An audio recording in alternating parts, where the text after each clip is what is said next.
right. Hello, everybody. Hope you're doing well today. Happy Wednesday morning to you. Thank you so much for joining us. Just for what it's worth to you, before we get started, this is my last Bible study this week. I have to travel to a house inspection in Missouri tomorrow, and so I'm going to be on the road. And not able to record these. So it'll be a couple more days. It'll be Monday next week before I get back to it after this one. Now that housekeeping is over, though, I think we're ready to jump in. We're in Judges chapter 20. I tell you, this chapter is just nuts, okay? And here's the thing. Like, there are things, obviously, studying through the Bible, there are things that are like, oh, yeah, that makes sense. And there are things that as you read them more times, you're like, okay, now this is beginning to make sense. This is one of those chapters that not everything makes perfect sense to me yet. And so I'm still trying to work on that. And so I lean on other people. Part of the study of doing this is I read scripture, but then if there's something that I have questions about, I'm going to go back. I'm going to look at commentaries and see what people who have a whole lot more knowledge than I possess, what do they say about it, and lean on that. So I'm going to lean on that a little bit today, a little bit more maybe even than normal today, and we're going to talk about some things. But here is what it says. Okay, we're continuing the story that we began yesterday. If you remember the story we began yesterday, there was a Levite man who decided to take a concubine, and through a crazy outpouring of events, he found himself in the home of a man near the tribe of Benjamin, within the tribe of Benjamin, a man he did not know. And there were strangers that came to that man's house, and they wanted basically to rape the Levite. That's what they wanted to do. And the Levite instead, he threw out his concubine and locked the doors of the house, and allowed her to be raped all night long. And she actually was so brutally taken advantage of that she ended up dying in the morning. And the Levite threw her on his donkey, took her home, and when he got there, cut her in pieces and put a piece within each tribe of Israel. It's a crazy story, right? A crazy, crazy story. And today we continue the story. And so I'm sorry to bring up old bad news, but you need to have that footing for today. Okay, so here you go. You ready? Judges chapter 20, beginning at verse 1. It says, this is after all of the pieces of the body has been laid throughout Israel. It says, then all of the people of Israel came out from Dan to Beersheba, including the land of Gilead, and the congregation assembled as one man to the Lord at Mizpah. Obviously, they're all distressed because of what has happened. And the chiefs of all the people of all the tribes of Israel presented themselves in the assembly of the people of God, 400,000 men on foot that drew the sword. That's a lot of soldiers. Now the people of Benjamin heard that the people of Israel had gone up to Mizpah. They didn't join them, right? And the people of Israel said, tell us, how did this evil happen? And the Levite, the husband of the woman who was murdered, answered and said, I came to Gibeah that belongs to Benjamin, I and my concubine, to spend the night. And the leaders of Gibeah rose against me and surrounded the house against me by night. They meant to kill me, and they violated my concubine, and she is dead. Now he kind of like lies, right? I mean, can you see what's happening? Like he's telling 40% of the truth. Like that's what's happening here. He gets some of the, he's in Gibeah, he's right. He and his concubine are there, he's right. Some of the men came out, right. They didn't want to kill him, they wanted to rape him. Now he could make the case maybe his life is in danger because she died, but I mean, and then how did they get to his concubine? He left that part out. Like he just, whoops, I forgot to tell them this part. Verse 6, so I took hold of my concubine and cut her in pieces and sent her throughout the country of the inheritance of Israel, for they have committed an abomination and an outrage in Israel, right? So I just cut her up and delivered her to you so that you would know what they did. Like, I'm the good guy, right? Verse 7, behold, you people of Israel, all of you, give your advice and counsel here. Crazy. I mean, it's absolutely crazy. Coffee can't even make that make sense. But it'll try. And in verse 8 it says, and all of the people arose as one man, saying, none of, and of course, Benjamin doesn't come. And Benjamin's not coming is like a way of them saying that they stand with Gibeah. They stand with the leaders of the town. That's what's being assumed of the text here, is that in Benjamin not coming to this event, Benjamin basically is saying, "Nah, we're with Gibeah. Like we see no wrong here." That's the assumption of this text, says the commentators.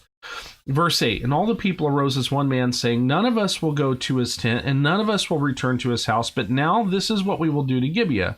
We will go up against it by lot, and we will take 10 men of 100 throughout all the tribes of Israel, and 100 of 1,000, and 1,000 of 10,000, to bring provisions for the people. And when they come, they may repay Gibeah of Benjamin for all the outrage that they have committed in Israel. So all the men of Israel gathered against the city, united as one man. They're going to wage war against Gibeah. That's what's going to happen. Israel is going to all the other tribes of Israel are going to wage war against the tribe of Benjamin. And the tribes of Israel sent men throughout all the tribe of Benjamin, saying, what evil is this that has taken place among you? Now therefore give up the men, the worthless fellows in Gibeah, that we may put them to death and purge evil from Israel. But the Benjaminites would not listen to the voice of their brothers, the people of Israel. Then the people of Benjamin came together out of the cities of Gibeah to go out to battle against the people of Israel. War is happening.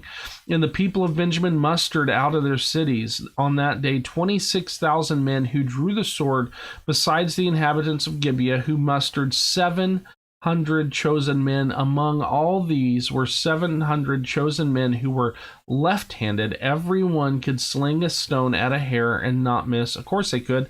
Left-handed people are better than right-handed people, right? I just say that as a lefty. And the men of Israel, apart from Benjamin, mustered 400,000 men who drew the sword. All these were men of war. So you've got 26,000 men against 400,000, right? How's that going to work out for you, Benjamin? Verse 18, the people of Israel rose up and went to Bethel and inquired of God, who shall go up first for us to fight against the people of Benjamin? And the Lord said, Judah. Judah will go up first. Then the people of Israel rose in the morning and encamped against Gibeah, and the men of Israel went out to fight against Benjamin, and the men of Israel drew up the battle line against them at Gibeah, and the people of Benjamin came out of Gibeah and destroyed on that day 22,000 men of the Israelites. But the men of Israel took courage and again formed the battle line in the same place where they had formed it on the first day. Holy cow. The first day, Benjamin wins. Why is Benjamin winning? Verse 23, and the people of Israel went up and wept before the Lord until the evening, and they inquired of the Lord, shall we again draw near to fight against our brothers, the people of Benjamin? They're like less secure now. And the Lord said, go up against them. So the people of Israel came near against the people of Benjamin the second day, and Benjamin went against them out of Gibeah the second day and destroyed 18,000 men of the people of Israel. All these were men who drew the sword. Holy cow, Benjamin wins again. Now 40,000 people are dead in Israel of the 400,000. Then all the people of Israel, verse 26, the whole army went up and fasted until evening, and they offered burnt offerings and peace offerings before the Lord. And the people of Israel inquired of the Lord, for the ark of the covenant of God was there in those days, and Phinehas, the son of Eleazar, the son of Aaron, ministered before it in those days. We've heard of Phinehas before. Phinehas is a super wise man, saying, shall we go out once more to battle against our brothers, the people of Benjamin, or shall we cease? And the Lord said, go up, for tomorrow I will give them into your hand. So now that they've been beaten down, God is with them. Verse 29, so Israel set men in ambush around Gibeah, and the people of Israel went up against the people of Benjamin on the third day and set themselves in array against Gibeah as at other times. And the people of Benjamin went out against the people and were drawn away from the city. And as at other times they began to strike and kill some of the people on the highways, one of which goes up to Bethel and the other to Gibeah, and in the open country about 30 men of Israel.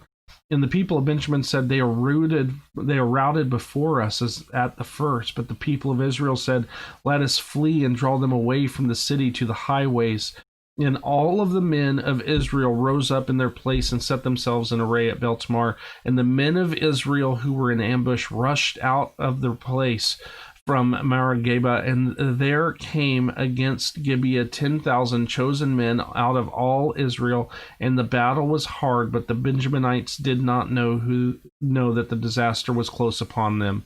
And the Lord defeated Benjamin before Israel, and the people of Israel destroyed 25,100 men of Benjamin that day.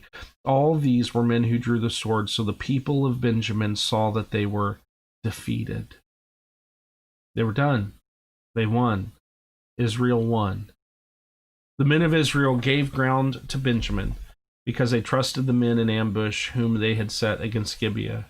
Then the men in ambush hurried and rushed against Gibeah. The men in ambush moved out and struck all the city with the edge of the sword. Now the appointed signal between the men of Israel and the men in the main ambush was that when they made a great cloud of smoke rise up in the city, the men of Israel would turn in battle. Now Benjamin had begun to strike and kill about 30 men of Israel. They said, surely they are defeated before us as in the first battle.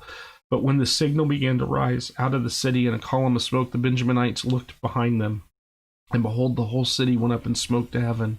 Then the men of Israel turned, and the men of Benjamin were dismayed, for they saw that disaster was close upon them. Therefore they turned their backs before the men of Israel in the direction of the wilderness, but the battle overtook them. And those who came out of the cities were destroying them in their midst. Surrounding the Benjaminites, they pursued them and trod down from Nohah as far as opposite Gibeah on the east. 18,000 men of Benjamin fell, all of them of valor. And they turned and fled toward the wilderness of the rock of Rimmon. 5,000 men of them were cut down in the highways, and they were pursued hard to get them, and 2,000 of them were struck down. So all who fell that day of Benjamin were 25,000 men who drew the sword, all of them of valor. But 600 men fled toward the wilderness to the rock of Rimmon, and remained at the rock of Rimmon for 4 months. Then the men of Israel turned back against the people of Benjamin, and struck them with the edge of the sword, the city, men and beasts, and all that they found, and all the towns that they found they set on fire. They destroyed the whole place. They destroyed the whole place. Now, here's what I don't get. And this is just me. This is Dallas, right? Here's what I don't get, and this is what I struggle with. What I struggle with, I understand, okay? I understand why Benjamin would be punished. And I understand why Israel would falter, because they are following a lie of this Levite. What I don't understand is the guilt in this episode is on both sides. And why does Israel just destroy Benjamin? I don't understand that. And maybe if you do, you could explain that to me in the comments. It's one of those passages I kind of struggle with, because I really see like this sin is in the Levites' hands and it's in Benjamin's hands. And Benjamin definitely pays for it, but the Levite never seems to yet. He doesn't seem to yet. And I don't understand why Israel has to pay for his sin. So that's a question, right? That's a question. And there you go. We'll continue the story. We're gonna continue on Monday. We're gonna finish the book of Judges on Monday, and I'm looking forward to that. And I hope that you are too. If you like this video, give us a thumbs up. If you have any questions or comments, leave them in the comments section. If you find these videos helpful, subscribe to the channel, and you can click the bell icon to receive notifications of when we go live. And of course, if you'd share this with somebody, I would greatly appreciate it. Thanks so much for watching. Love you guys. See you later.